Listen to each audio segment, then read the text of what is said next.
मेरे प्यारे बच्चों नमस्कार। तो शुरू करते हैं इस क्लास को। और इस क्लास में सेट 3 इंटरमीडिएट गणित 2017 के आगे के प्रश्नों को हल करवाएंगे। और पिछली 2 क्लास में प्रश्न 1 से 5 तक कंप्लीट करवा चुके हैं। जिन बच्चों ने प्रश्न 1 से 5 तक कंप्लीट नहीं किए हैं, लिंक डिस्क्रिप्शन में मिल जाएगा, कंप्लीट कर लेना। और इस क्लास में सेट 3 कंप्लीट करवा देंगे। तो अभी तक आप लोगों ने इस वीडियो को लाइक नहीं किया है तो सबसे पहले सभी स्टूडेंट इस वीडियो को लाइक कर दें और इस वीडियो को ज्यादा से ज्यादा शेयर कर दें अपने फ्रेंड सर्कल में। तो इंतजार खत्म हुआ, उड़ाते हैं 1 बाय 1 प्रश्नों का गर्दा। तो आपको दिख रहा है यहाँ पर प्रश्न 6 का बताया गया है, अनिश्चित समाकलन का मान ज्ञात कीजिए। लगवाते हैं, पहले यहाँ पे लिख लो प्रश्न 6 का हल आई के बराबर आपको लिख लेना है। अंश में है 2x और हर में पहले ब्रैकेट में x² + 1 और दूसरे ब्रैकेट में x² + 2। ठीक है ना, इतना आपको पहले लिख लेना है। मेरे प्यारे बच्चों आपको देखना है हर में कितने ब्रैकेट हैं, 1 2। तो आपको पता है हर में 2 या 2 से ज़्यादा ब्रैकेट मिल जाते हैं तो आंशिक भिन्न का यूज करके समाकलन करते हैं। तो पहले आप प्रतिस्थापन विधि यूज कर लो। x² को t मान लो, ये ऊपर वाला जो है 2x ये हट जाएगा। पहले प्रतिस्थापन विधि यूज कर लो क्योंकि एक घात का अंतर है। यहाँ पर x², यहाँ पर x² है तो यहाँ पर x⁻1 है, एक का अंतर है। तो प्रतिस्थापन विधि से हम x² को t मान लेंगे और ऊपर वाला हटा देंगे। उसके बाद आंशिक भिन्न का यूज करना है, ठीक है ना। तो यहाँ पर लिख देते हैं प्रतिस्थापन विधि से माना x² बराबर t। ठीक है ना, इसका अपकलन करो 2x dx बराबर dt। तो मेरे प्यारे बच्चों ये देखो ये मैच हो गया। ठीक है, अब आपको 2 मान रखना है क्योंकि प्रतिस्थापन विधि का जब यूज होता है तो 2 मान रखना पड़ते हैं। माना है उसके स्थान पर और जो मैचिंग हुई है उसके स्थान पर आपको रखना है। ठीक है, तो i बराबर देख लो यहाँ पे x² है, रख लो t, ठीक है, +1, ठीक है, यहाँ पर x² है रख लो और प्लस का 2 एट डेज लिख लेना है। अंश में कुछ नहीं है 1 लिख लो और 2x dx के स्थान पर dt। ठीक है, अब आपको आंशिक भिन्न यूज करना है। तो मेरे प्यारे बच्चों आंशिक भिन्न देख लो यहाँ पे शॉर्ट में यूज होती है और लॉन्ग में यूज होती है। अब देखो शॉर्ट में का मतलब है कि ABC के मान डायरेक्ट निकलते हैं, लॉन्ग का मतलब है कि ABCD के मान डायरेक्ट नहीं निकलते हैं। अब देखेंगे कि शॉर्ट में आंशिक भिन्न यूज होगी कि लॉन्ग में। तो पता है 2 शर्तें वेरीफाई अगर हो जाती हैं तो शॉर्ट में आंशिक भिन्न यूज होती है। तो पहली देख लेते हैं शर्त वेरीफाई हो रही या नहीं। क्या होता है पहली शर्त में, पहले वाले ब्रैकेट में आपको t की अधिकतम घात देखना है और बाद वाले ब्रैकेट में t की अधिकतम घात देख लेना है। अगर सेम है तो पहली शर्त वेरीफाई हो जाएगी। तो यहाँ पर t की अधिकतम घात 1 मिली, यहाँ पर देख लो t की घात हमको 1 मिली, तो पहली शर्त वेरीफाई हो गई। अब दूसरी शर्त देखना है, वेरीफाई करना है होगी या नहीं होगी। तो दूसरी शर्त में क्या होता है, होल घात, ब्रैकेट की होल घात देखी जाती है। अगर समान है तो फिर दोनों शर्तें वेरीफाई हो जाएंगी। तो यहाँ पर होल घात देख लो 1, ठीक है, दूसरे वाले ब्रैकेट की देख लो होल घात 1 है, ठीक है। तो यहाँ पर दोनों ही शर्तें क्या हो रही हैं, वेरीफाई हो रही हैं। तो शॉर्ट में आंशिक भिन्न यूज होगी। ठीक है, ABC के मान डायरेक्ट निकलेंगे। चलो इसको हम रफ कर देते हैं, इसको भी रफ कर देते हैं, फिर आगे बढ़ाते हैं। आपको लिखना है यहाँ पर क्या लिखना है, आंशिक लिख देते हैं आंशिक भिन्नों में वियोजित, आंशिक भिन्नों में वियोजित करने पर। ठीक है, यहाँ पर हम लिख देते हैं वियोजित लिखो या तोड़ने पर, एक ही बात है। ठीक है, तो i बराबर पहले वाले ब्रैकेट के लिए आपको a ऊपर लिखना है, ठीक है, फिर प्लस का यूज करेंगे। जितने ब्रैकेट होते हैं हर में उतने ही पद बन जाते हैं। ठीक है, प्लस करके आपको दूसरे ब्रैकेट के लिए ऊपर क्या लिखना, b। अब a और b के मान डायरेक्ट आपको निकालना है। देखो कैसे निकलेंगे, यही आपको सीखना है।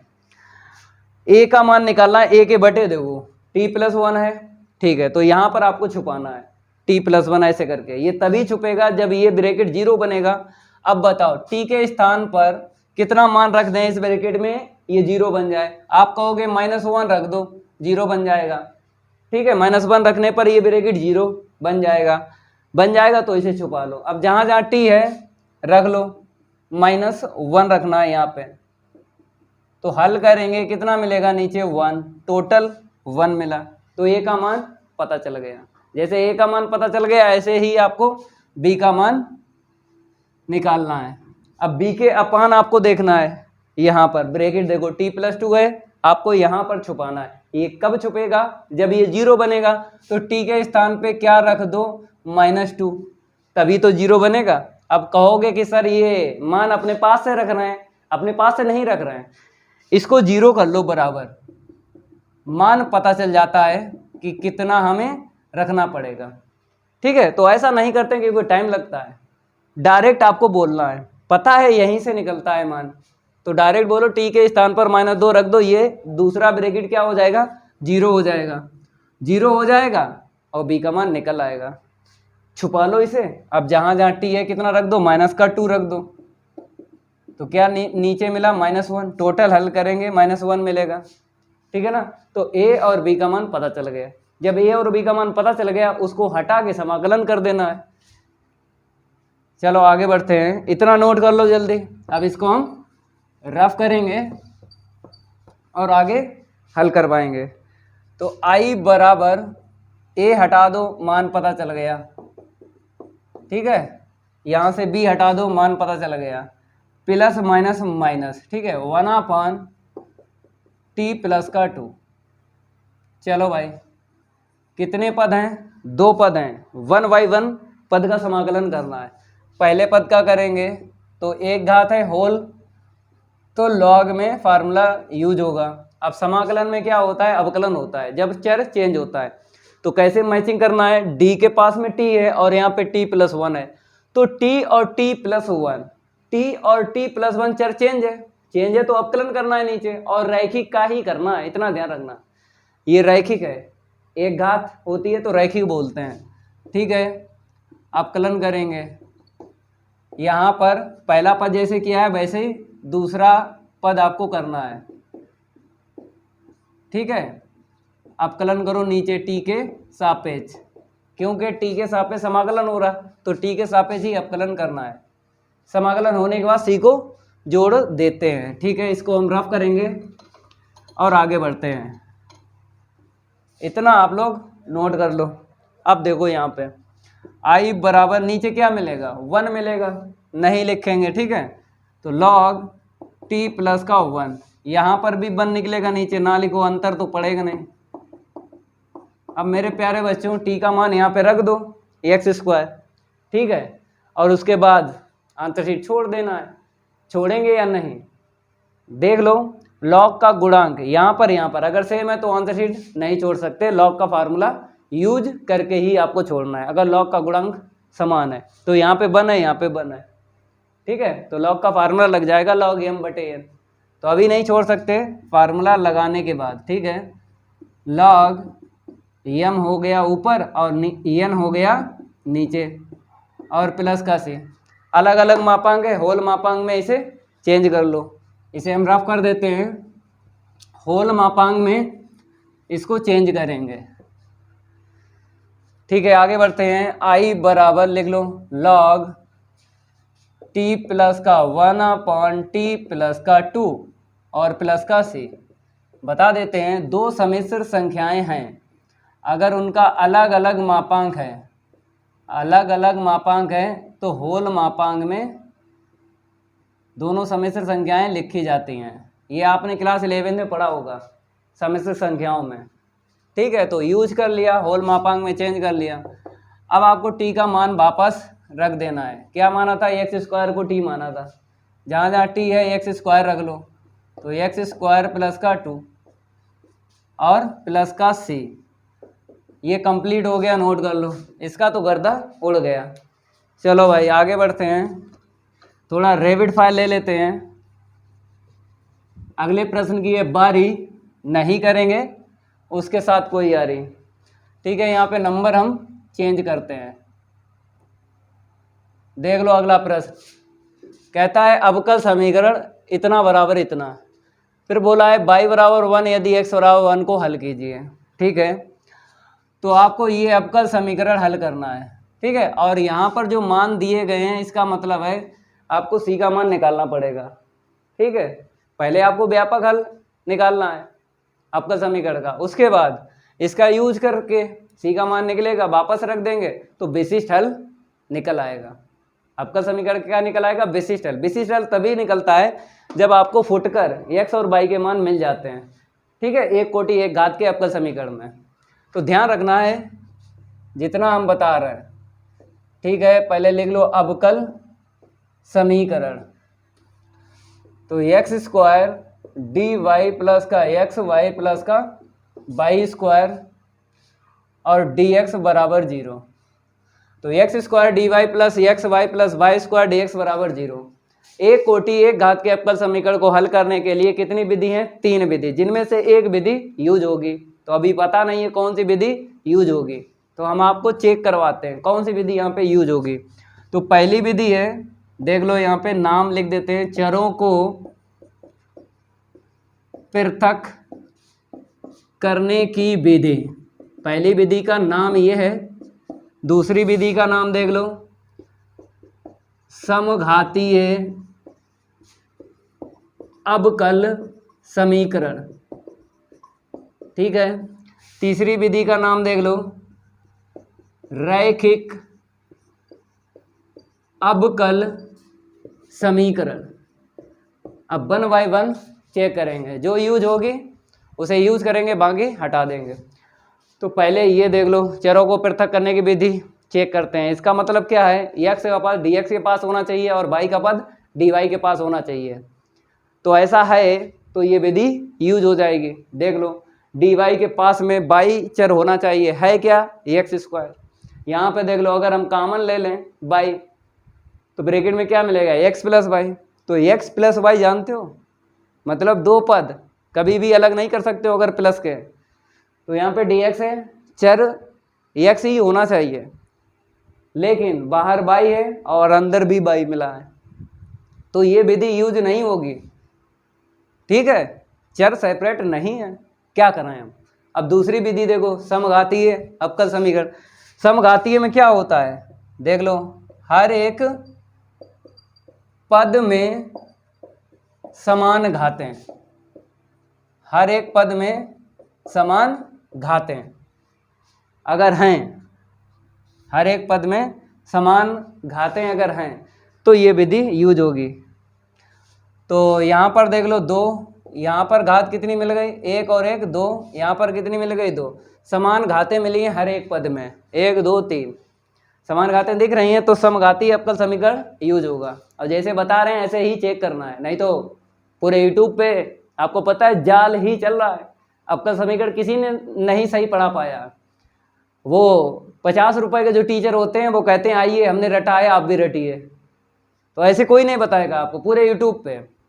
और कोचिंग में जाओगे फीस भी पड़ जाएगी, कोचिंग में भी टीचर नहीं बताएगा कि कैसे आपको चेक करना है विधि, कौन सी विधि यूज होगी। जैसे बता रहे हैं ऐसे सीखो। ठीक है, जैसा अवकल समीकरण लिखा वैसा ही लिखा रहने दो, चेंज करने की कोई ज़रूरत नहीं है। और चेक करो, पता लग जाता है कि कौन सी विधि यूज होगी। ठीक है, पता चल गया समघातीय अवकल समीकरण यूज होगा। चलो भाई, अब इसको हम रफ करेंगे और आगे बढ़ाएंगे। क्या करेंगे? D Y upon D X निकाल लो। तो मेरे प्यारे बच्चों, यहाँ पर इसको ऐसे ही लिखो, बराबर में इसको लिखो। ठीक है, एक्स वाई और प्लस का वाई स्क्वायर। ठीक है, पूरे ब्रैकेट को लेके गए, पक्षांतर किया तो माइनस का लिखना पड़ा, एक्स वाई प्लस का वाई स्क्वायर। अब यहाँ से D Y upon D X निकाल लो, माइनस अंश में एक्स वाई प्लस का वाई स्क्वायर, अपान में क्या आ जाएगा? X square. समीकरण 1 डाल दो। अब आपको क्या करना है? हल करने के लिए यहाँ पर भी आपको चुनना है कि कौन सा रूल यहाँ पे यूज होगा। हमने आपको बताया था जब पढ़ाया था, हमने आपको बताया ये 3 रूल हैं, ठीक है। देखो कौन सा यूज होगा, पहले तो आपको पहला चेक करना है यूज होगा या नहीं। तो x/y है, आपको अंश में अलग देखना है, हर में अलग देखना है x/y। अगर आपको दिख रहा है तो ये रूल यूज हो जाएगा। तो अंश में देखा x/y नहीं है, ना ही हर में है, तो ये रूल यूज नहीं होगा। आप दूसरा चेक करो, y/x आपको देखना है, अंश में अलग देखना है, हर में अलग देखना है। तो अंश में देखा y/x नहीं है, हर में भी y/x नहीं है, तो ये रूल यूज नहीं होगा। मेरे प्यारे बच्चों, जब ये दोनों रूल यूज नहीं होते हैं तब ये तीसरा यूज होता है, ठीक है। चलो भाई, y बराबर vx, ये रूल यूज होगा। अब इसको हम रफ करेंगे और आगे बताएंगे कैसे करना है। आपको dy/dx का मान निकालना है, यहाँ से अवकलन करना है x के सापेक्ष, कर लो। तो dy/dx बराबर, इसको फर्स्ट और सेकंड, देखो फर्स्ट को ऐसे रखेंगे, सेकंड का अवकलन 1 होता है, नहीं लिखेंगे, प्लस सेकंड को ऐसे रखो, फर्स्ट का अवकलन। अब ये दोनों मान समीकरण 1 में रख दो, ठीक है। तो यहाँ पे लिखना पड़ेगा ये मान समीकरण 1 में रखने पर 1 में रख दो, ठीक है। तो dy/dx का मान b + x dv/dx, ठीक है। तो b + x dv/dx बराबर में माइनस है, ठीक है। अब जहाँ पे y है, जहाँ पे y है क्या रखना है bx, ठीक है। ये bx हमने रख लिया, यहाँ पर रखो प्लस का bx का होल स्क्वायर, अपान में देख लो क्या है, अपान में x² ITD आपको लिखना है, ठीक है। आगे बढ़ते हैं, इतना जल्दी नोट कर लो। पहले व्यापक हल निकलेगा, उसके बाद ही विशिष्ट हल का मान निकलेगा, ठीक है। अब देखो, बराबर के उस तरफ आपको चर x कैंसिल करना है, ठीक है। बराबर के मेरी तरफ ऐसे ही लिखो x प्लस का, ठीक है, b + x dv/dx, और बराबर में x² यहाँ से कॉमन ले लो, ठीक है। यहाँ से कितना मिलेगा b, और प्लस यहाँ से कितना हो जाएगा b², ठीक है। x² कॉमन ले लिया ना, ठीक है। कैंसिल कर लो, हो गया कैंसिल। तो v + x dv/dx बराबर, अब क्या करो, माइनस इंटू कर लो, ठीक है। माइनस का b²। जब चर x कैंसिल हो जाए उसके बाद क्या होता है, b का पक्षांतर होता है। ये 1/1 स्टेपें सेम हैं, समघाती अवकल समीकरण का आप यूज कर रहे हो, चाहे किसी भी प्रश्न में यूज करो, ये जो लाइनें होती ना सबकी सेम होती हैं। आपको प्रैक्टिस कर लेना है तो कोई दिक्कत नहीं आएगी, ठीक है। इसके बाद v का पक्षांतर होता है, कर लो, माइनस का b माइनस का b, ठीक है। उसको उस तरफ लेके गए, इसको हम रफ कर देते हैं और आगे बढ़ते हैं। तो यहाँ पर माइनस b क्या हो जाएगा, माइनस का 2b हो जाएगा, ठीक है। तो माइनस का 2b, ठीक है, और माइनस का b²। इसके बाद क्या करते हैं, पक्षांतर तो हो ही गया। बताइए, व्युत्क्रम करते हैं। इसके बाद हमने बताया था स्टेपें सेम होती हैं, तो व्युत्क्रम से, तो dx/x dv बराबर, माइनस कॉमन ले लो, इसका व्युत्क्रम बनापान माइनस कॉमन ले लिया, तो दोनों पद क्या हो गए, प्लस हो गए, ठीक है। व्युत्क्रम लेने के बाद में चरों को पृथक करने की विधि यूज करना है, क्योंकि समघाती अवकल समीकरण में चरों को पृथक करने की विधि यूज होती है, ठीक है। इतनी जानकारी आपको होना चाहिए। अब इसको हम रफ करेंगे और आगे बढ़ाते हैं, नोट करते रहा करो, ठीक है। चलो यहाँ पर लिखो, चरों को पृथक करने की विधि, चरों को पृथक करने की विधि। तो dv का क्रॉस इंटू कर दो, ठीक है, माइनस का 1/2v प्लस का v² dv। चरों को पृथक करने की विधि, चर सेपरेट हो गए। अब इसके बाद क्या करोगे, समाकलन करोगे दोनों पक्षों का, कर लो। यहाँ पे दोनों पक्षों का समाकलन करने पर, दोनों पक्षों का समाकलन करने पर, इसको हम रफ करेंगे और आगे बढ़ाते हैं। मेरे प्यारे बच्चों, सिंबल देना है बराबर के मेरी तरफ और बराबर के उस तरफ। ठीक है, इसका तो समाकलन हो ही जाएगा, होल घात 1 है ना, लॉग में होता है। यहाँ पर गुणनखंड कर लो, नीचे b कॉमन ले लो तो 2 प्लस का b dv। अब आपको दो ब्रैकेट दिख रहे हैं, एक ये, तो b सिंगल है तो आपको पता है चाहे b + 0 लिखो या फिर b - 0 लिखो। ठीक है, तो इसका एक ब्रैकेट, इसका एक ब्रैकेट, दो ब्रैकेट दिख रहे हैं हर में। जब दो या दो से ज़्यादा दिख जाते हैं तो आंशिक भिन्न का यूज करके समाकलन होता है, जैसा प्रश्न पहला इसका लगवाया था ना। ठीक है, आंशिक भिन्न का यूज होगा। चलो भाई लिख लो यहाँ पर, आंशिक भिन्नों में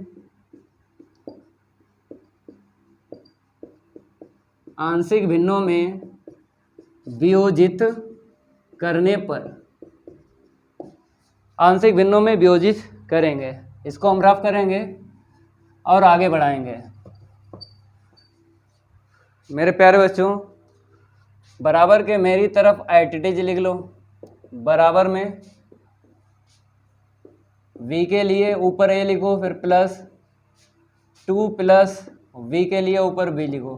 ठीक है, आंशिक भिन्न हम यूज कर रहे हैं, शॉर्ट में यूज होगी, पता तो वही इसमें बताई थी ना, दो शर्तें अगर वेरीफाई हो जाती हैं तो शॉर्ट में आंशिक भिन्न यूज होगी। शॉर्ट में मतलब ए बी कमांड डायरेक्ट निकलेगा। ठीक है, अब हम मार्कर 1 ले लेते हैं, अब बताते हैं कैसे मान निकलेगा। ए के नीचे देख लो b है, तो यहाँ पर b आपको छुपाना है। कैसे छुपेगा? b 0 बनेगा तभी छुपेगा ना। ठीक है, b के स्थान पे 0 रख दो, ये छुप गया। अब जहाँ जहाँ b है 0 रख लो, तो 1/2 प्लस का 0। ठीक है ना, तो क्या मिला 1/2, तो a का मान पता चल गया 1/2। समझ में आ रहा? ठीक है, अब इसको हम रफ करेंगे, इसको भी रफ करेंगे।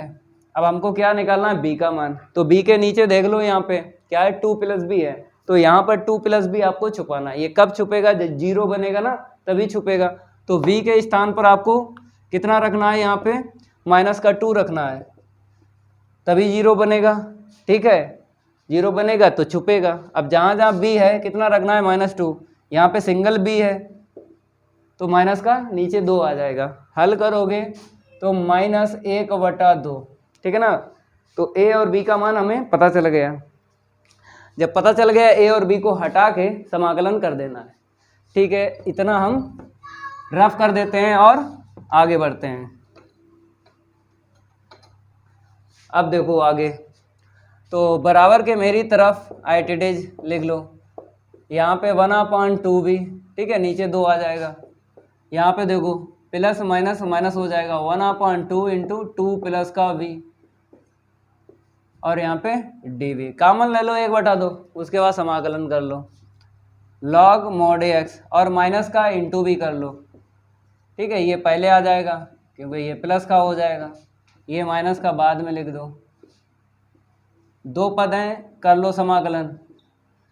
तो बराबर के मेरी तरफ log mod x लिख लो। बताओ भाई, होल घात 1 के लिए log में फार्मूला होता है ना। ठीक है, चर चेंज है तो अपकलन होगा नीचे, इसका अपकलन करो, 2 का 0 b का 1। यहाँ पर नहीं अपकलन होगा क्योंकि चर सेम है, d के पास में b है, यहाँ पे b है, चर सेम है ना, तो अपकलन नहीं होता है अपान में। ठीक है, तो थोड़ा और हल करेंगे फिर आगे बढ़ाएंगे। 1/2, यहाँ पे log 2 प्लस का b माइनस का log b। अब यहाँ पे फार्मूला लग जाएगा log m/n। ठीक है, और समाकलन हो जाए तो c को जोड़ देना है, यहाँ पे जोड़ लो c। ठीक है, चलो भाई log का फार्मूला लगा लो, फिर c का मान निकालेंगे बाद में। इतना नोट कर लो, इसको हम आगे बढ़ाएंगे, अभी ये ख़त्म नहीं हुआ है। बराबर के मेरी तरफ log mod x बराबर में 1/2।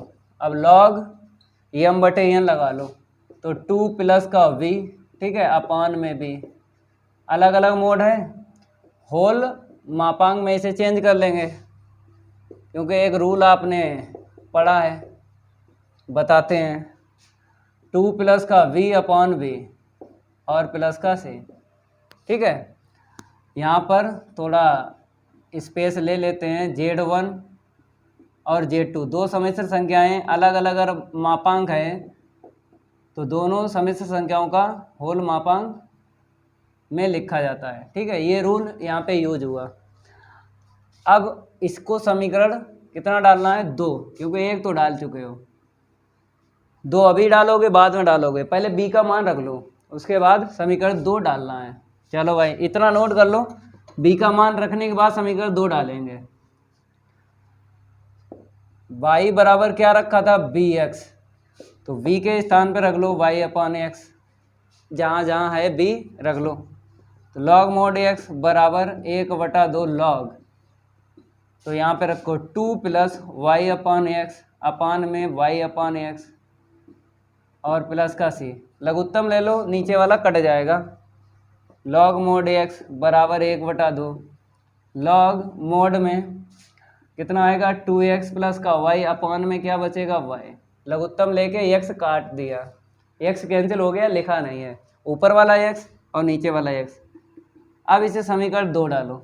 अब c का मान निकालना है। कैसे? x बराबर 1 y बराबर 1, ठीक है, यूज करेंगे। ये जो आंसर शीट निकली है हम आपको बता देते हैं, इसका भी नाम है मेरे प्यारे बच्चों, इसका भी नाम है, बता देते हैं। पहले इसको हम सही से कर देते हैं, फिर बता रहे हैं इसका नाम। इसका नाम है व्यापक हल। व्यापक हल है, ठीक है, क्योंकि यहाँ पे c आपको दिख रहा है, समाकलन नेतांक। क्या बोलेंगे? सोए चचर में अगर आंसर शीट है तो व्यापक हल बोलेंगे, एक कोटि एक घात के अवकल समीकरण के हल को। अब जब हम c का मान निकाल लेंगे तो विशिष्ट हल बोलेंगे, ठीक है, इतना नोट कर लो। अब आगे बढ़ते हैं, इसको हम रफ करेंगे। यहाँ पर शर्त कैसे यूज करना? जब और तब, जब x बराबर 1 तब y बराबर 1, समीकरण 2 से। चलो भाई समीकरण 2 का यूज कर लो। जब हम संख्यात्मक मान रखेंगे, इनको क्या बोलते हैं? वन और वन, संख्यात्मक मान। जब संख्यात्मक मान रखेंगे तो मापांक हट जाता है, इतना ध्यान रखना है। जब संख्यात्मक मान रखेंगे तो मापांक हट जाता है, इतना ध्यान रखना है, ठीक है। यहाँ पे रख लो, तो 2 प्लस का यहाँ पे 1 अपान 1, ठीक है, मापांक हट गया, प्लस का c। इतना नोट करो, log 1 का मान क्या होता है? 0, ठीक है। 1/2, यहाँ से क्या मिलेगा? log 3 मिल जाएगा और प्लस का c। चलो भाई निकाल लो, c का मान नेगेटिव का मिला, -1/2 log 3। अब c का मान उठा के समीकरण 2 में रख दो, इसको हम रफ करेंगे और आगे बढ़ाएंगे, ठीक है। तो c का मान समीकरण 2 में रखने पर, समीकरण 2 में रखो, ठीक है। तो बराबर के मेरी तरफ आपको आइटेडिज लिख लेना है, 1/2 log, इसको भी ऐसे ही लिखो, 2x प्लस का y अपान में क्या है? y है, ठीक है। यहाँ पर -1/2 log 3, ठीक है मेरे प्यारे बच्चों। ये आंसर शीट आ चुकी है, इतना ही छोड़ दो, आगे हल ना करो। आगे ज़्यादा हल करोगे तो दिक्कत में पड़ जाओगे, यहीं पे छोड़ दो, c का मान रखने के बाद छोड़ दिया करो, ठीक है। तो इसको बोलेंगे विशिष्ट हल। मेरे प्यारे बच्चों क्या बोलेंगे? विशिष्ट हल। इतना ध्यान रखना है, एक कोटि एक घात के अवकल समीकरण को हल करोगे, आंसर शीट मैच नहीं करेंगे, ना ही आप लोग मैच करना। समाकलन होने के बाद c का मान रखने के बाद छोड़ दो, एक नंबर नहीं कटेगा, ये मेरा आपसे वादा है, पूरे ही नंबर मिलेंगे, नोट कर लो। अब अगला प्रश्न हल करवाते हैं, इसको हम रफ करेंगे, ठीक है।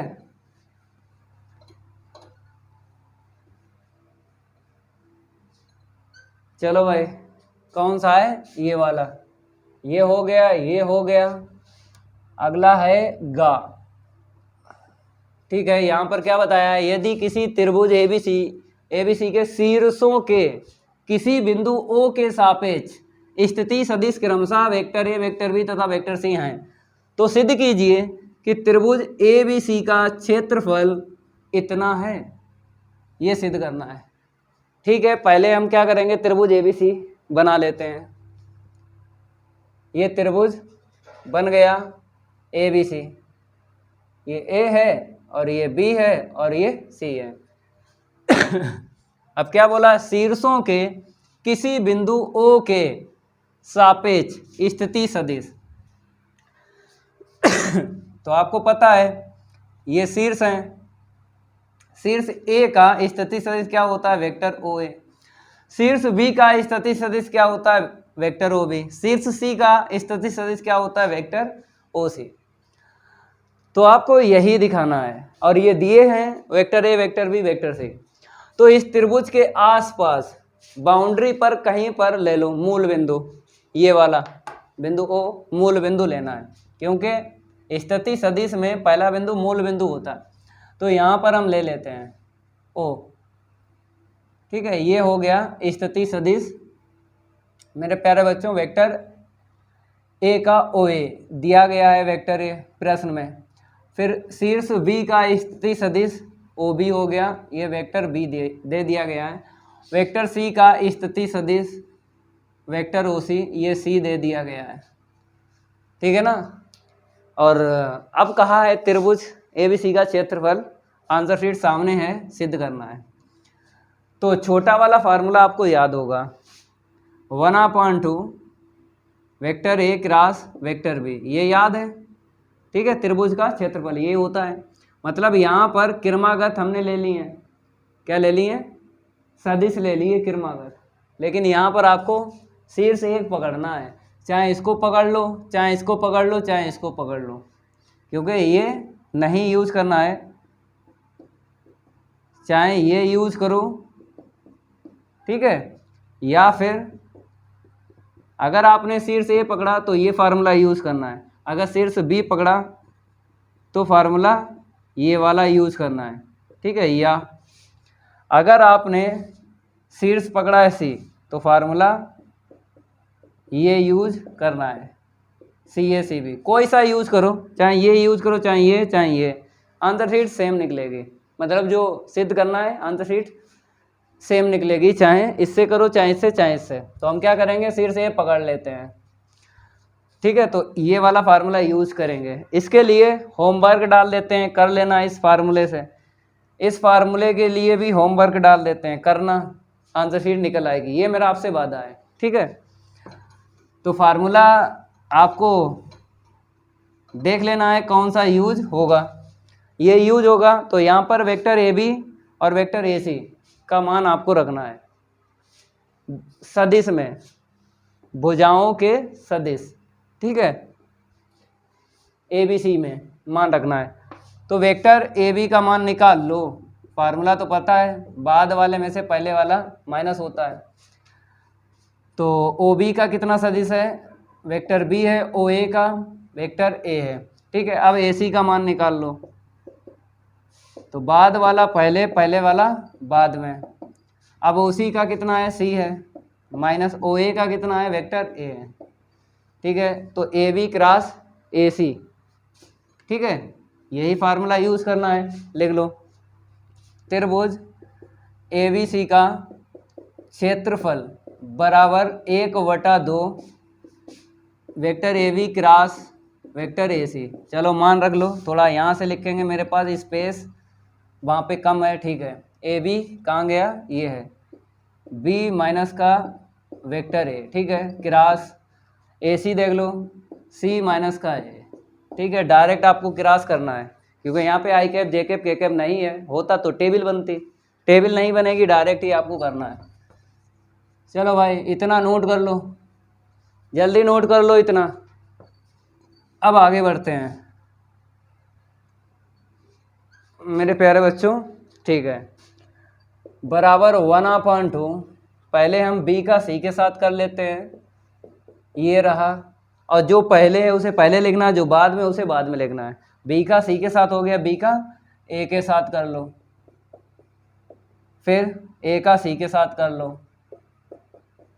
फिर इसके बाद में माइनस माइनस प्लस हो जाएगा, a का a के साथ कर लो, तो ये तो जीरो हो जाएगा क्योंकि आई कैप क्रॉस आई कैप क्या होता है, एक शून्य सदिश होता है, तो शून्य हो जाएगा। ठीक है, 1/2, ये तो ठीक लिखा है बी सी, क्रम विनिमय नियम यूज कर लेना, ये ठीक लिखा है बी सी। ये ठीक नहीं लिखा है, ए पहले लिखेंगे और बी बाद में लिखेंगे, और ये माइनस है प्लस हो जाएगा क्योंकि माइनस यहाँ पे माइनस यहाँ से निकलेगा, ए पहले लिखोगे बी बाद में लिखोगे, माइनस नहीं निकलेगा, माइनस माइनस प्लस हो गया। यहाँ पर भी कर लो, सी पहले ए बाद में, और यहाँ पर एक शून्य सदिश रख लो। ठीक है, क्योंकि सेम टू सेम पर जीरो आंसर शीट होती है। चलो भाई आगे बढ़ते हैं मेरे प्यारे बच्चों। अब आपको क्या करना है, इसको हटा देना, क्यों, शून्य सदिश किसी भी सदिश में जोड़ोगे तो सदिश ही मिलता है। ठीक है, 1/2 ए बी को पहले लिख लो, या फिर देख लो B C C A B है। ठीक है, जैसा लिखा वैसा ही लिखो, बी सी फिर सी ए फिर ए बी, ये आंसर शीट आ गई मेरे प्यारे बच्चों। यहाँ पर मापांक होगा, ठीक है, ब्रैकेट नहीं होगा, मापांक होगा, क्योंकि जनरल फॉर्म में आंसर शीट निकालना है तो मापांक ही होगा। संख्यात्मक मान में निकालते तो धनात्मक ही आंसर शीट आती, तो जनरल फॉर्म है तो इसीलिए मापांक आपको लगाना है। चलो भाई ये तो हो गया सिद्ध, अगला देख लो, उसको भी करवा देते हैं। नंबर अगला देख लो कौन सा है, घा। चलो भाई यहाँ पर क्या बताया गया है, बिंदु से जाने वाले समतलों, पहला समतल और दूसरा समतल, कहता प्रतिच्छेदन रेखा पर लंब समतल का समीकरण ज्ञात कीजिए। केवल इतना देखो आप लोग, लंब समतल का समीकरण। जब प्रश्न में पूछा जाए लंब समतल का समीकरण तो आर्यन बराबर एन का फार्मूला याद रखना, आर्यन बराबर एन। जब प्रश्न में पूछ ले लंब समतल का समीकरण तो ये फार्मूला होता है। अब वेक्टर ए यहाँ पर है, कहाँ से मिलेगा, ये तो पता है, बिंदु से होकर जाता है, वही वेक्टर ए होता है, तो ये बिंदु से जाने वाले लिखा है तो वेक्टर ए है। तो यहाँ पर हम मान लेते हैं वेक्टर ए बराबर, कैसे लिखना है, दिक् अनुपात से 121 से लिखना है, 121 से सदिश लिख लेना है। ठीक है, और यहाँ पर वेक्टर एन, यहाँ पे वेक्टर एन, तो इन दो समतलों के सदिश समीकरण से निकल आएगा। कैसे देखो, वेक्टर एन बराबर n1 और n2।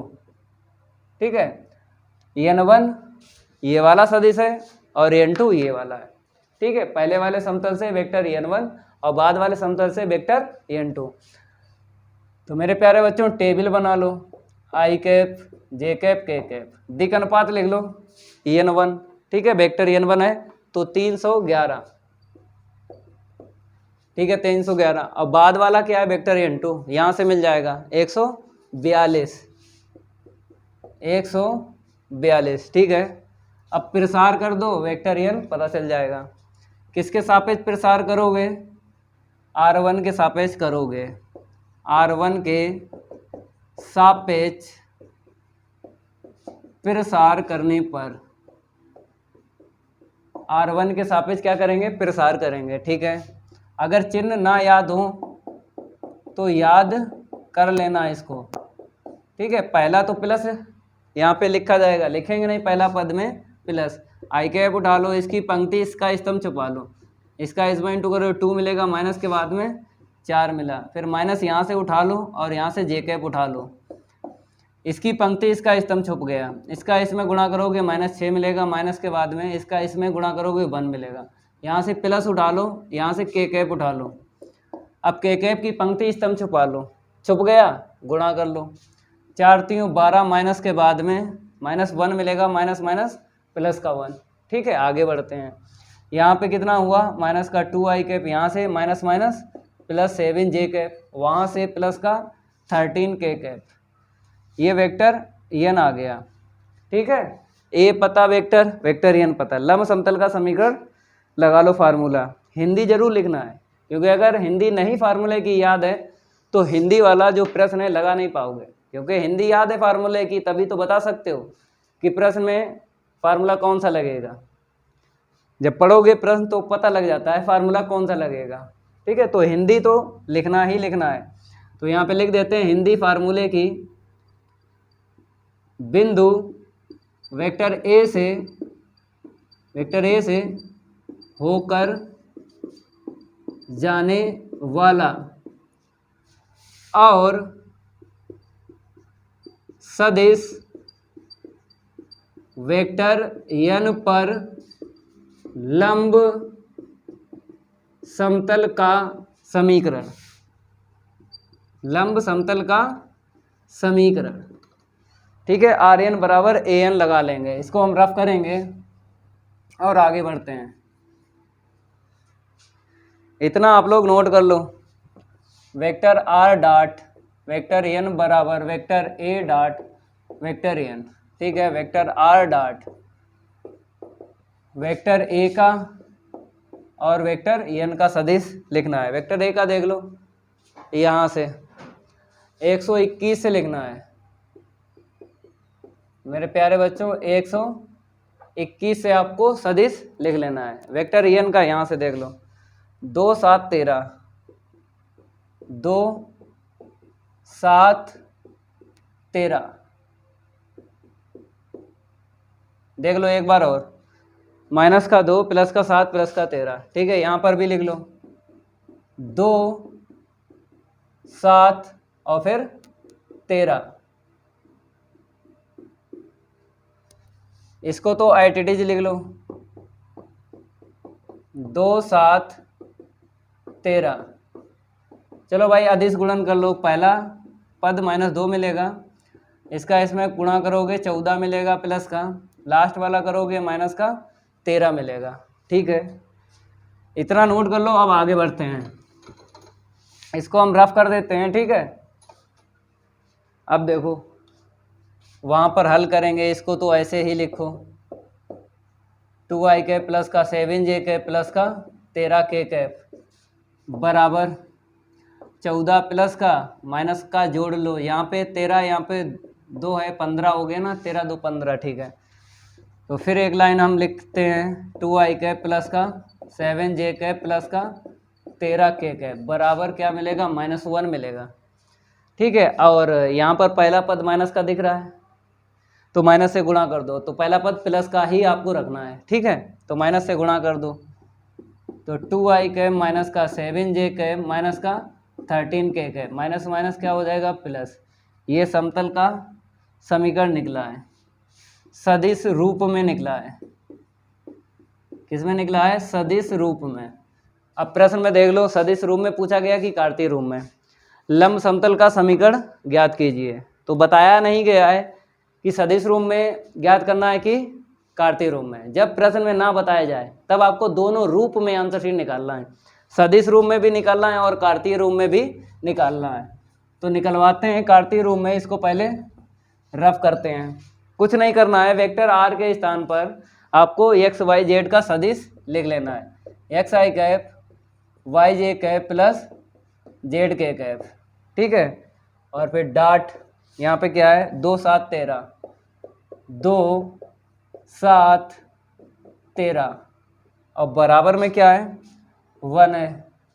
चलो भाई अदिश गुणन कर लो, तो पहला पद 2x मिलेगा, यहाँ पे माइनस का 7, ठीक है बाई, ठीक है, यहाँ पे माइनस का 13, यहाँ से जेड ले लो बराबर में 1।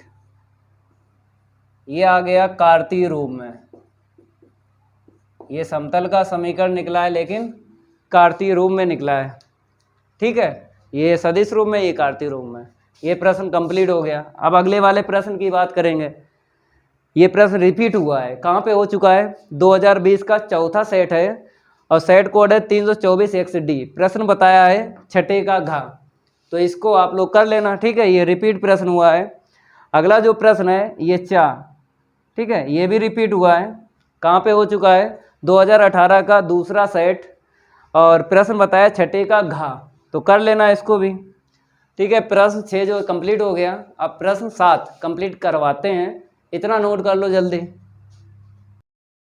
अब आपको प्रश्न 7वें का देख लेना है मेरे प्यारे बच्चों। ये प्रश्न रिपीट हुआ है, कहाँ पे हो चुका है देख लो।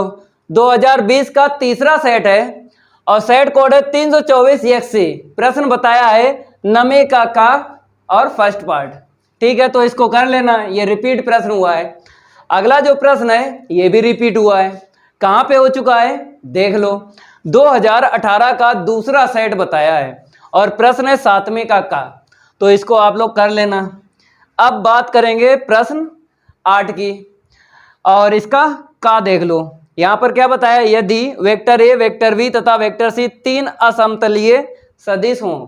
ठीक है, आगे लिखा है तो सिद्ध कीजिए इतना बराबर इतना। ठीक है, तो इसको लगवाते हैं। यहाँ पे लिख लो प्रश्न 8वें का हल। मेरे प्यारे बच्चों, यहाँ पर बोला गया सिद्ध कीजिए, तो आपको क्या करना है, LHS लेके चलना है। ठीक है, बड़े से ब्रैकेट में vector A cross vector B, थोड़ा स्पेस देने के बाद में vector B cross vector C लिखना है, फिर थोड़ा सा स्पेस देना है vector C cross vector A. मेरे प्यारे बच्चों, यहाँ पे एक फार्मूला यूज होगा, देखो हम आपको बता देते हैं। ये 3 हमने क्या ले लिए, सदिश ले लिए, और हमने क्या किया, ए को बाहर निकाला, ए को बाहर निकाला तो अंदर कितने बचे सदिश, 2, तो 2 में क्या हो जाता है, क्रॉस हो जाता है। ये फार्मूला आपको याद होगा। ठीक है, प्रश्नावली 10.5 आपको पढ़ाई थी, NCERT की बुक में आपको लास्ट में मिल जाएगी। ठीक है ना, तो देखो यहाँ से हम क्या करेंगे, बाहर निकालते हैं vector A cross vector B. ठीक है, फिर आदिश गुणन, फिर ब्रैकेट के अंदर आपको क्या लिखना है, vector V cross vector C, फिर क्रॉस, फिर ये लिखना है वेक्टर सी क्रॉस वेक्टर ए।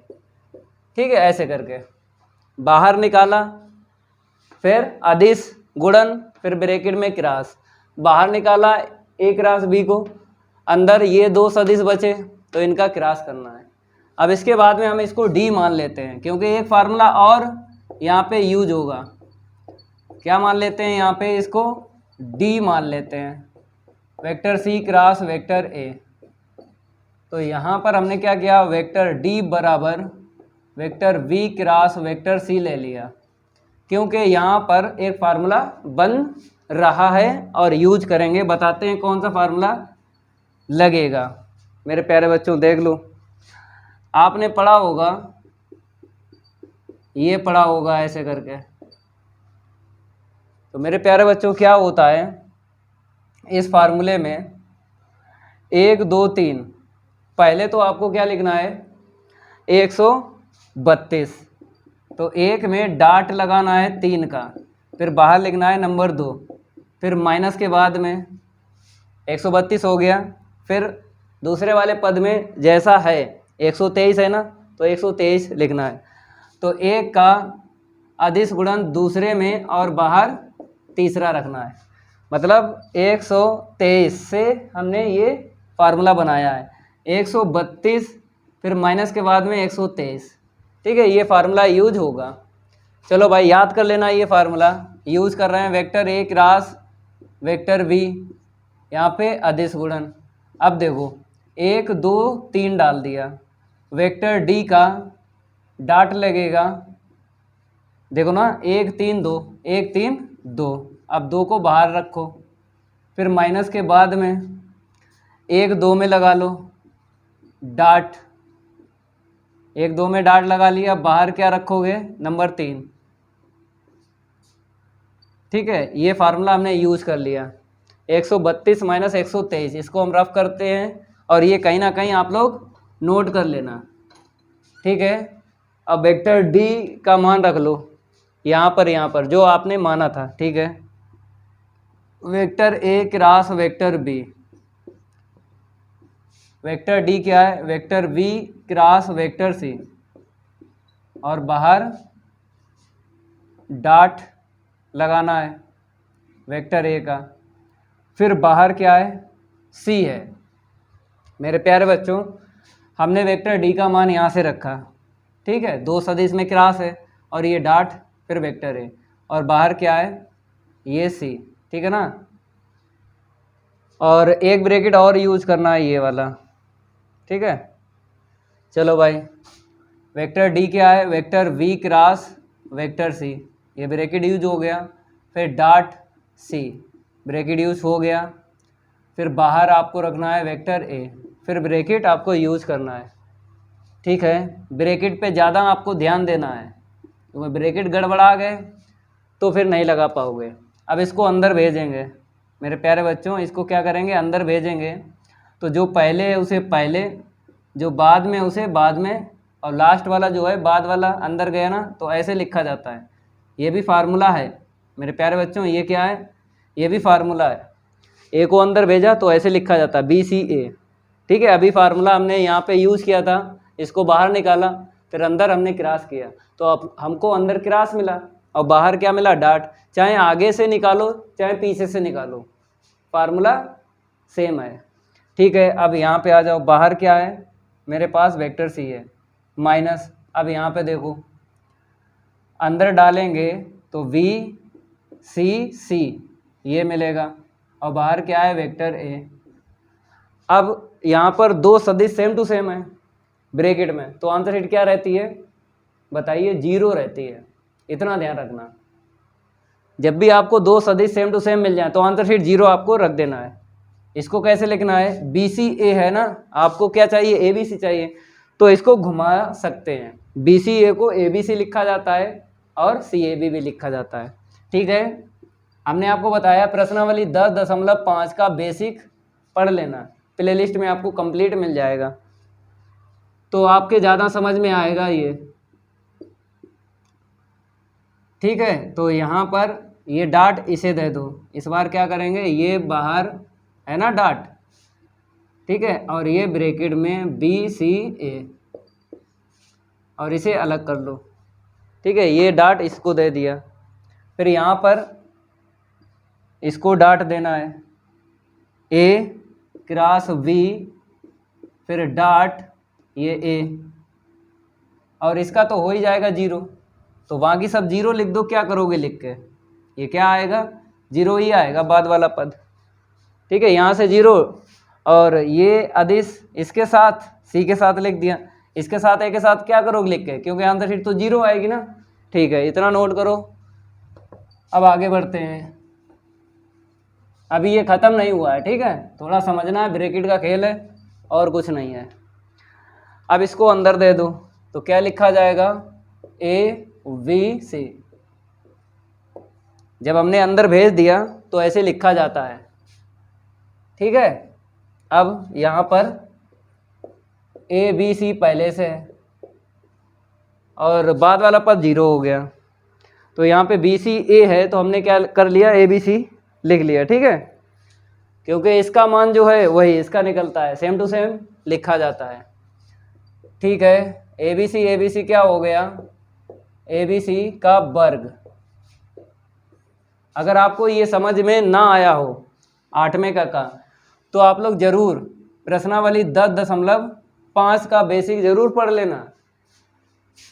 NCERT की बुक में लास्ट में ये प्रश्नावली मिलेगी, हमने पढ़ाई भी थी, ठीक है। आप लोग कंप्लीट कर लेना और ये आपको समझ में आ गया होगा, ठीक है, इसको नोट कर लो। अब अगला जो प्रश्न है ये न्यूनतम दूरी का है, देख लो। न्यूनतम दूरी या लघुत्तम दूरी एक ही बात है, न्यूनतम दूरी या फिर लघुत्तम दूरी प्रश्न में लिख के आता है। तो 2020 के 7 सेट कंप्लीट करवाए तो इस प्रकार के प्रश्न बहुत सारे हल करवाए। 2019 के 7 सेट कंप्लीट करवाए तो वहाँ पर भी इस प्रकार के प्रश्न हल करवाए। 2018 के भी 7 सेट कंप्लीट करवाए और इस प्रकार के प्रश्न बहुत सारे हल करवाए। अब 2017 जो है इसके सेट कंप्लीट कर रहे हैं और सेट ये 3 जो है हम पढ़ा रहे हैं इस क्लास में, ये भी कंप्लीट हो जाएगा, तो इसको कर लेना, ठीक है, कोई दिक्कत नहीं आएगी। प्रश्न 7 हो गया, 8 हो गया, अब प्रश्न 1 बचा है 9, उसको भी करवाते हैं, इतना नोट कर लो जल्दी। अब आपको प्रश्न 9 का देख लेना है मेरे प्यारे बच्चों। ये प्रश्न आपको दिख रहा है सेम टू सेम, यही प्रश्न हम लगवा चुके हैं। कहाँ पे लगवा चुके हैं देख लो। सेट 2 जो है 2017 का, और प्रश्न है नमे का खा। मेरे प्यारे बच्चों, सेट 2 जो है 2017 का, प्रश्न नमे का खा, सेम टू सेम यही प्रश्न है, करवा चुके हैं, लेकिन इस क्लास में भी इसको लगवा देते हैं, कोई दिक्कत नहीं आएगी, डीपली आपको बताएंगे। क्योंकि ये जो हिंदी वाला प्रश्न है आपको लगता है कि टफ है, टफ नहीं है। सबसे पहले आपको यहाँ पे डेटा लिखना है, उसके बाद जो काम आप करते थे प्रश्नावली 12.1 में वही काम करना है, मीन्स डायग्राम बनाना है। पहले आपको डेटा लिखना है। अब कैसे लिखोगे हिंदी वाले प्रश्नों में, हमने आपको प्रश्नावली 12.2 कंप्लीट करवाई थी और विविध प्रश्नावली। मेरे प्यारे बच्चों, विविध प्रश्नावली और 12.2 हिंदी वाले प्रश्न थे, बताया था आपको कैसे डेटा लिखा जाता है। ठीक है, फिर रिपीट करते हैं, इसको हम रफ कर देते हैं, बताते हैं कि कैसे आपको डेटा लिखना है। तो यहाँ पर पहले हम नंबर डाल देते हैं, नमे का। ठीक है, सबसे पहले आपको क्या करना है, प्रश्न का लास्ट सेंटेंस उठा लेना है, वहाँ से अधिकतम या फिर न्यूनतम आपको मिल जाएगा, वही सबसे पहले लिखा जाता है। तो प्रश्न का लास्ट अगर सेंटेंस देखें तो यहाँ पे देख लो, यही है। तो यहाँ पर आपको लिखा हुआ दिख रहा है अधिकतम, ठीक है, लिखा हुआ दिख रहा है। तो सबसे पहले आपको यहाँ पर अधिकतम जेड लिख लेना है, ठीक है। अब इसकी इकाई आपको लिखना है, अधिकतम के आसपास आपको शब्द देखना है, जो हमने 6 शब्द आपको बताए थे उनमें से एक मिल जाएगा, उसी से इकाई लिखी जाती है। तो यहाँ पे लाभ लिखा है, लाभ लिखा है, तो लाभ की इकाई क्या होती है, रुपए, यहाँ पे लिख दो, ठीक है। अब इसके बाद इस सेंटेंस का यूज हो गया ना, अब इसके बाद आपको क्या करना है, 2 नाम लिखना है जो प्रश्न में मिल जाएंगे फिक्स, क्योंकि चर x व y में आपको लगाना है प्रश्न को, तो 2 नाम भी आपको मिलेंगे फिक्स। जिस सेंटेंस से आपने अधिकतम जेड लिखा है उसी सेंटेंस से आपको 2 नाम मिल जाएंगे। अगर वहाँ से ना मिले तो स्टार्टिंग से हम देख लेंगे। तो बात करेंगे, यहाँ पर 2 नाम कहीं दिख रहे हैं, नहीं दिख रहे हैं। अब यहाँ से आपको देखना है 2 नाम, ये सेंटेंस, ठीक है, ये हमने क्या किया, सेंटेंस उठा लिया यहाँ से यहाँ तक, इसमें मेज और कुर्सी 2 नाम बता दिए गए हैं, ठीक है। तो यहाँ पर आपको लिख लेना है मेज, ठीक है ना, मेज को हमने क्या मान लिया, x, ठीक है, और कुर्सी को हमने y, ठीक है। 2 नाम आपको लिख लेना है और x और y मान लेना है। अब आपको पूरा करना है अधिकतम जेड, 2 पद लिखे जाते हैं चर x और y में। और आपको ये भी जानकारी है, जिस सेंटेंस का यूज हो जाता है उस सेंटेंस को दोबारा यूज नहीं करते हैं, तो उसको हटा देते हैं, हटा दो। इस सेंटेंस का यूज हो गया और इस सेंटेंस का यूज हो गया, हटा दो, ये लो हट गया, आपको दिख रहा होगा। अब मेरे प्यारे बच्चों, अधिकतम जेड पूरा करना है। प्रश्न में जो सेंटेंस बचे हैं उसमें एक ऐसा आपको सेंटेंस मिल जाएगा जिसमें रुपए लिखा हुआ मिलेगा, रुपए लिखा हुआ मिलेगा, तो वहीं से आपको पूरा कर लेना है अधिकतम जेड।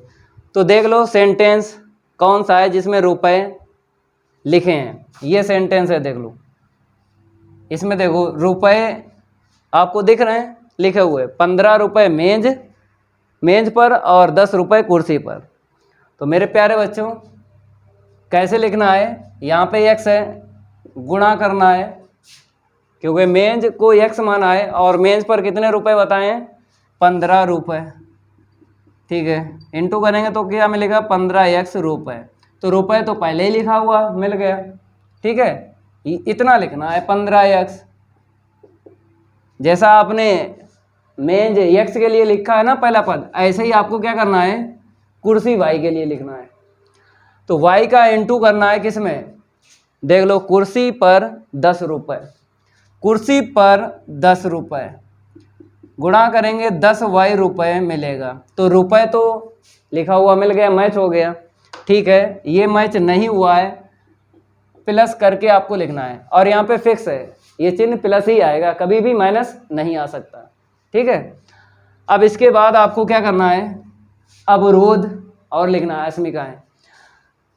मेरे प्यारे बच्चों, इसको हम हटा देते हैं क्योंकि जिस सेंटेंस का यूज हो जाता है उसको हम दोबारा यूज नहीं करते हैं।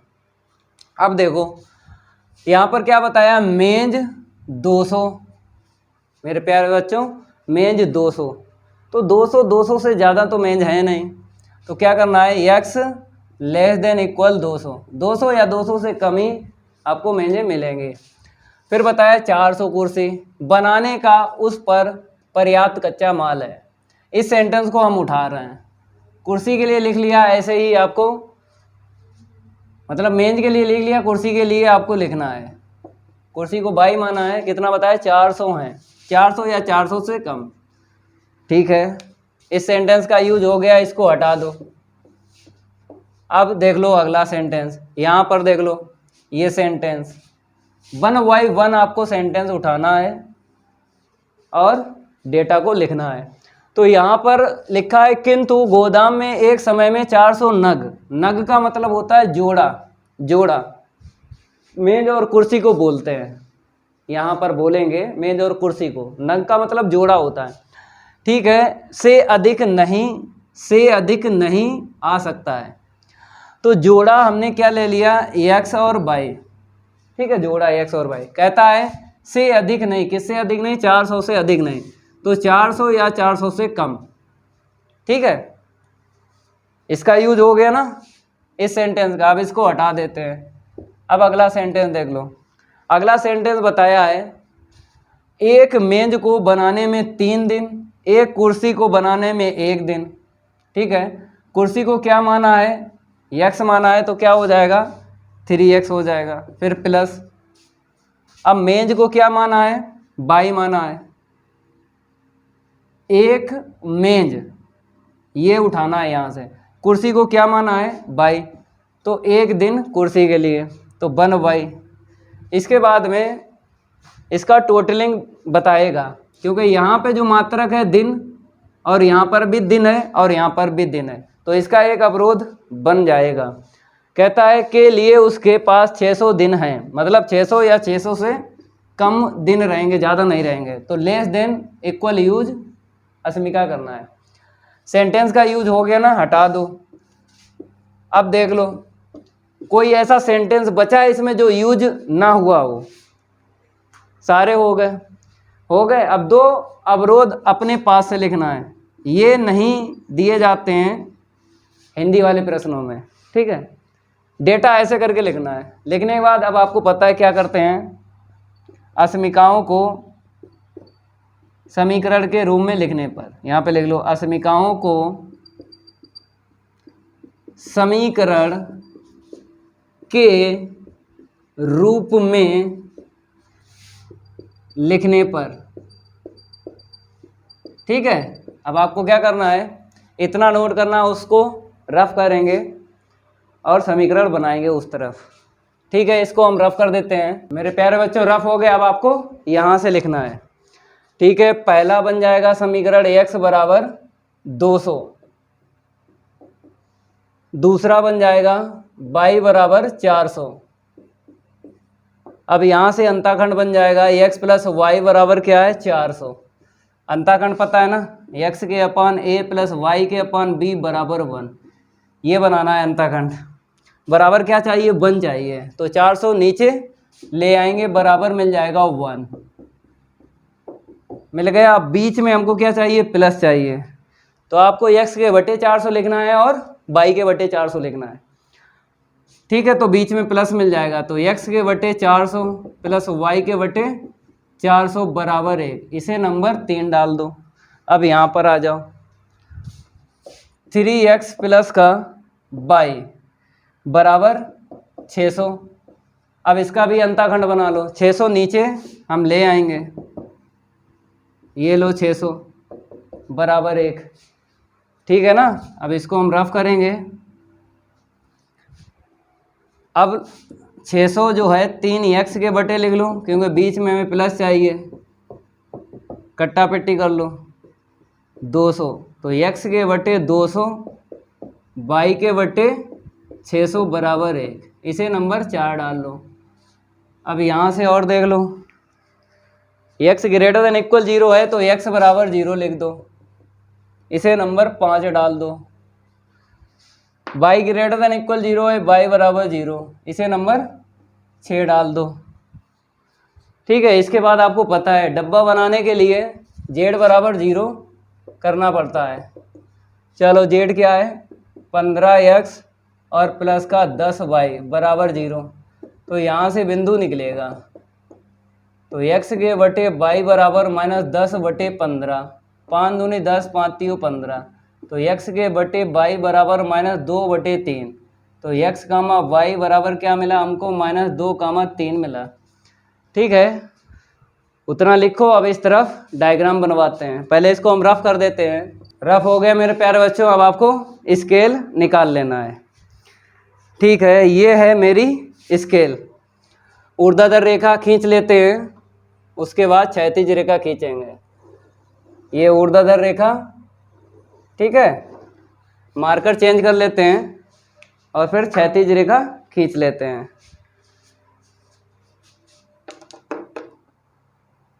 ये लो क्षैतिज रेखा, ठीक है।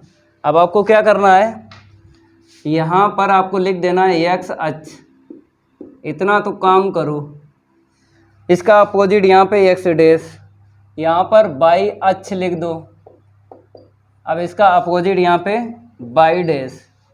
अब मेरे प्यारे बच्चों आपको अंतराल लेना है, अपने पास से नहीं लेते हैं, अंताखंड से लिए जाते हैं, ठीक है। तो देख लो ये अंताखंड बना है, एक यहाँ पर बना है, ठीक है, दूसरा यहाँ पर बना है, 2 अंताखंड बने हैं।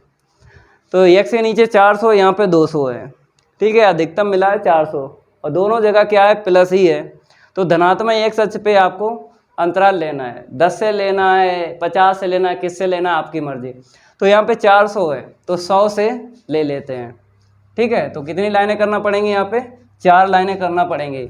ये 200 तो मिल ही जाएगा, ठीक है। 1 2 3 4 लाइनें कर ली, 100 का अंतराल ले लिया। अब बाई के नीचे देखो 400 है, 600 है, तो 6 लाइनें करना है धनात्मक बाई अक्ष पे। इतनी दूरी पे लेना है, 1 2 3 4 5 1 6, ठीक है। अब रेडी हो जाओ, रेखाएं खींचना है। यहाँ पे क्या है x बराबर 200, तो 100 200 यहाँ पे आपको मिल जाएगा 200,0। x बराबर ये 200 है ना, तो बाई अक्ष के समांतर ही रेखा खींची जाएगी। तो ये लो हमने ये खींच ली, ठीक है। और इसे नंबर डाल देते हैं, नंबर 1। बाई बराबर 400 है, तो x अक्ष के समांतर आपको खींचना है, 1 2 3 4, 0,400 खींच लो x अक्ष के समांतर। इसको नंबर 2 डाल दो। अंताखंड देख लो 400 400 है, x के नीचे 400, तो यहाँ पे मिल जाएगा 400,0 और y के नीचे 400 है, 1 2 3 4 यहीं पे मिल जाएगा। 2 बिंदुओं से एक रेखा खींची जाती है, खींच लो। तो 2 बिंदुओं से एक रेखा खींची जाती है, खींच लो, ये खींच गया, इसे नंबर 3 डाल दो। अब नंबर 4 देखो, x के नीचे 200 है, 200 तो यहीं पे मिल जाएगा, ठीक है। y के नीचे 600 है, यहाँ पे मिल जाएगी 0,600। 2 बिंदुओं से एक रेखा खींची जाती है, खींच लो, 200 और फिर 600, इसे नंबर 4 डाल दो। अब यहाँ पे आ जाओ, x बराबर 0 कहाँ पे मिले, ये बाई अक्ष आपको दिख रहा है ना, यहीं पे मिल जाएगा, नंबर 5 डाल दो यहाँ पे।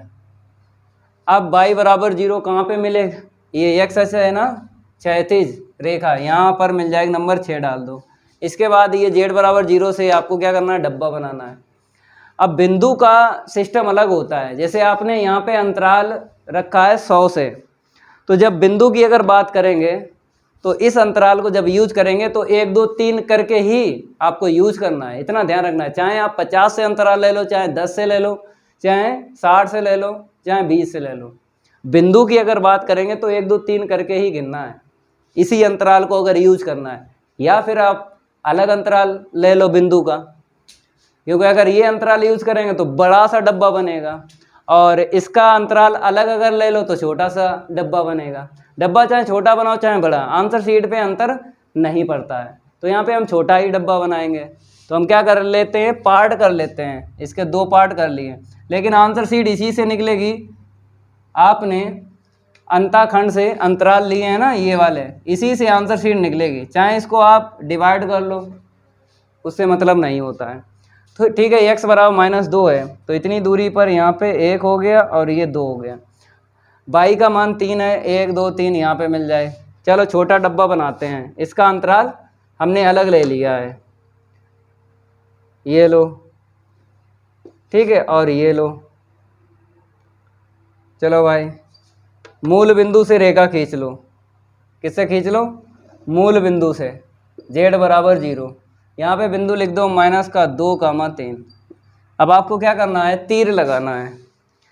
देखो मेरे प्यारे बच्चों, x बराबर 200 आपने कहाँ से लिखा था, x < 200 यहीं से लिखा था, ठीक है। <= है, ट्रिक काम नहीं करेगी। ट्रिक उसी में काम करती है जिस अस्मिका से आपने अंताखंड बनाया हो। जैसे ये अंताखंड बना, ये अंताखंड बना, इसके लिए ट्रिक है। > पे बाहर तीर लगाते हैं और <= पे अंदर तीर लगाते हैं, लेकिन इसके लिए ट्रिक नहीं है, आपको समझना पड़ेगा। x का मान 200 या 200 से कम लेना है। किधर लेना है? नंबर 1 पीछे लेना है, तो इधर आपको तीर लगाना है ऐसे करके।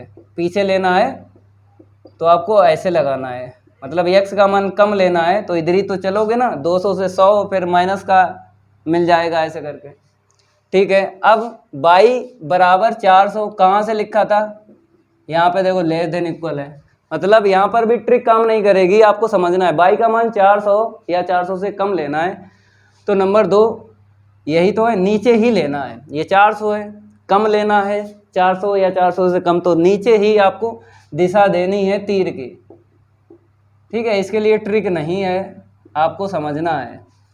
ये 2 आपने रेखाओं के तीर लगा लिए। अब नंबर 3, तो मेरे प्यारे बच्चों, ये आपने अंताखंड बनाया था x + y <= 400 से बनाया था ना, तो इसके लिए ट्रिक है। इसका अंताखंड बना गया है तो इसके लिए ट्रिक है, <= है तो अंदर तीर लगाएंगे। नंबर 3 के अंदर तीर, यही तो नंबर 3 है, अंदर तीर लगाओ। अंदर तीर का मतलब है मूल बिंदु की तरफ हम तीर की दिशा देंगे तो बोलेंगे अंदर तीर, ठीक है। ये अंदर तीर। अब इसके बाद में आपको क्या करना है, हाँ, ये जो है अंताखंड बनाया, किससे बनाया है हम आपको बता देते हैं।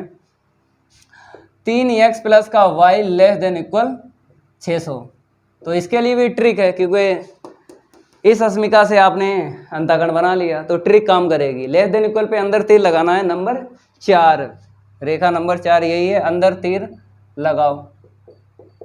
मूल बिंदु की तरफ तीर की दिशा दे दो, बोलते हैं अंदर तीर, ठीक है।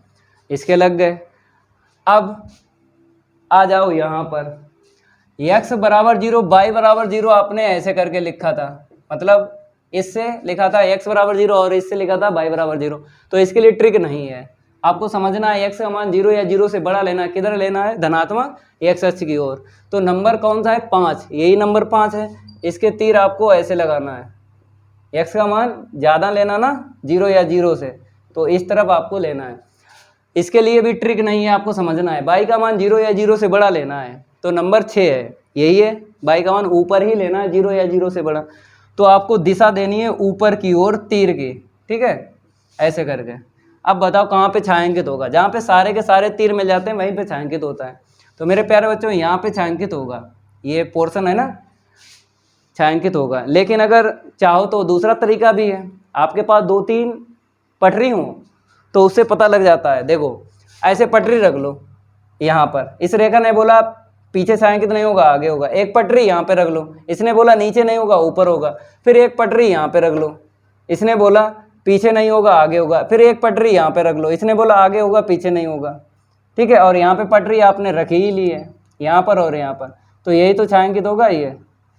तो या तो ऐसे करके सीख लो, 2-3 पटरी हो रख रख के पता लग जाता है कौन सा पोर्शन छायांकित होगा। ठीक है मेरे प्यारे बच्चों, इतना आपको समझ में आ गया ना छायांकित। चलो भाई सही से छायांकित कर देते हैं, ये लो छायांकित। अब आपको करना क्या है, बिंदु ढूंढना है, एक बिंदु ढूंढना है, उसी से आंसर शीट निकलेगी। प्रश्न में लिखा था अधिकतम जेड लिखा था, तो अधिकतम बिंदु आपको यहाँ से ढूंढना है। कितने बिंदु हैं छायांकित के आसपास, एक बिंदु ये है, एक बिंदु ये है और एक बिंदु ये है, ठीक है, एक ये है। तो मूल बिंदु तो लेते नहीं हैं मेरे प्यारे बच्चों, मूल बिंदु तो लेते नहीं हैं। आपको ये और ये इन 3 में देखना है कौन सा बिंदु मिलेगा। ठीक है, इसको हम रफ करेंगे और बिंदु लिखेंगे। इसको भी हटा देते हैं क्योंकि हमें स्पेस की ज़रूरत पड़ेगी ना। ठीक है, यहाँ पे लिख लो अधिकतम बिंदु,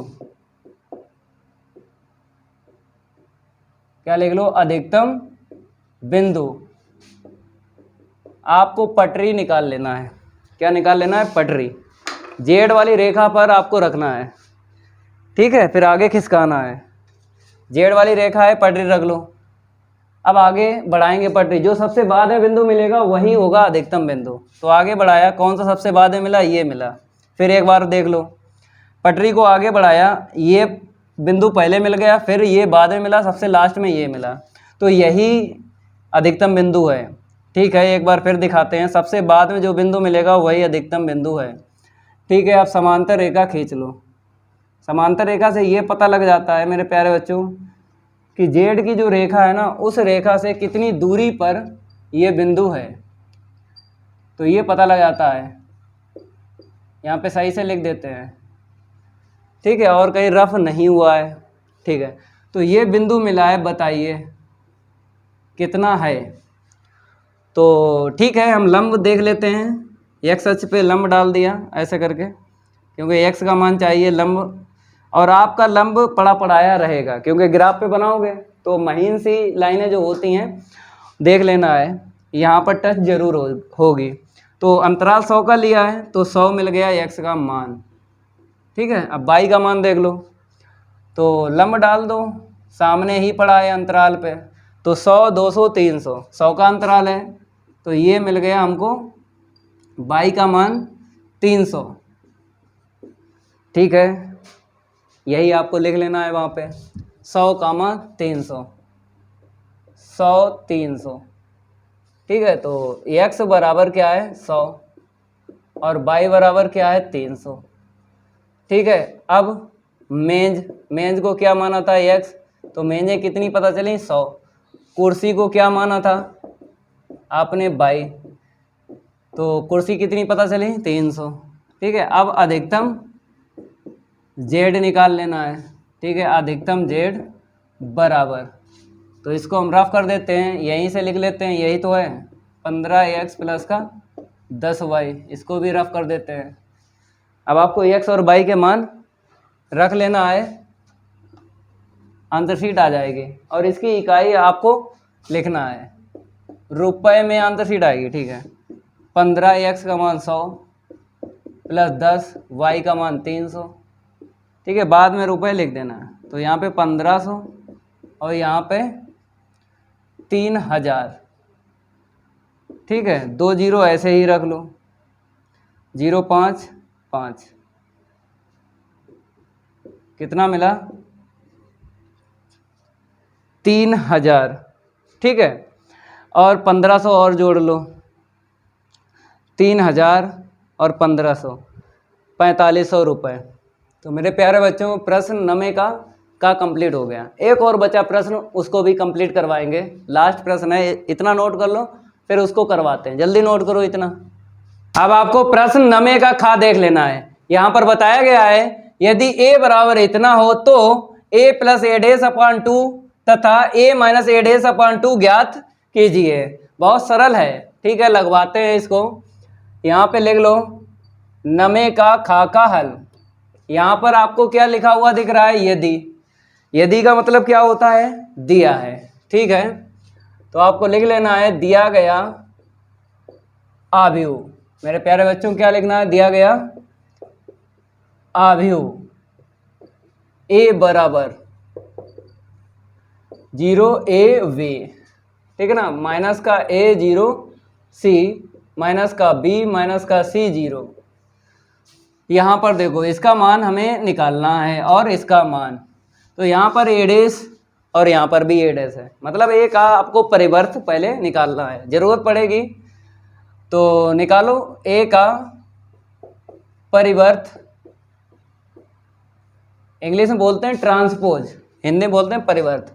ठीक है, ए डैश क्या करना है? जो लेटे हैं उनको खड़ा करना है, मतलब पंक्तियों को स्तंभों में चेंज करना है। पहली पंक्ति पहले स्तंभ में, ठीक है ना, 0 ए वी, फिर माइनस का ए 0 सी, तीसरी पंक्ति तीसरे स्तंभ में लिखना माइनस का बी माइनस सी 0।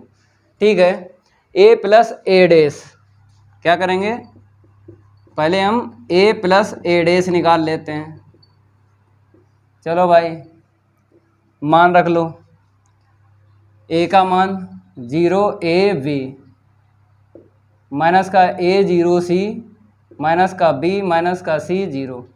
यहाँ पर रखो 0 माइनस का ए माइनस का बी, ए 0 माइनस का सी, वी सी 0। ठीक है, जोड़ो तो जोड़ेंगे 0 मिलेगा, जोड़ेंगे 0 मिलेगा, जोड़ेंगे 0 मिलेगा, इसको जोड़ेंगे तो 0 मिलेगा। ठीक है, जोड़ेंगे सारे के सारे क्या मिलेंगे? 0। तो a प्लस ए डैश बराबर क्या निकला? एक शून्य आव्यूह। अब 1/2 का हम क्या कर देंगे? दोनों में गुणा कर देंगे, दोनों पक्षों में। ठीक है, यहाँ पर a plus A dash upon 2 लिख दो बराबर 2 का सभी में भाग लगाओ, तो 0 के बटे कुछ भी हो, हाथी बंदर घोड़ा, आंसर शीट 0 ही आती है। ठीक है, ये आ गया आंसर शीट। ठीक है, इतना नोट कर लो। अब हम क्या करेंगे? a माइनस ए डैश निकालेंगे। ठीक है, इसको हम रफ कर देते हैं। यहाँ पर भी इसको हम रफ कर देते हैं। अब उसके आगे ही आपको लिखना है यहाँ से a माइनस ए डैश। ठीक है, चलो भाई, यहाँ पर 0 मिलेगा, घटाएंगे, यहाँ पर कितना मिलेगा बताओ? a और प्लस का a चाहो लिख दो, b प्लस का माइनस माइनस प्लस का b। ठीक है, माइनस का a माइनस का a, फिर इसके बाद में 0 माइनस का 0, फिर c और प्लस का c, माइनस का b और यहाँ से माइनस का b, यहाँ पे माइनस का c, यहाँ पर भी माइनस का c, यहाँ पे 0 वहाँ पे माइनस 0। ठीक है, देख लो क्या मिला? 0 मिला, 2a मिला और यहाँ पर b प्लस b 2b।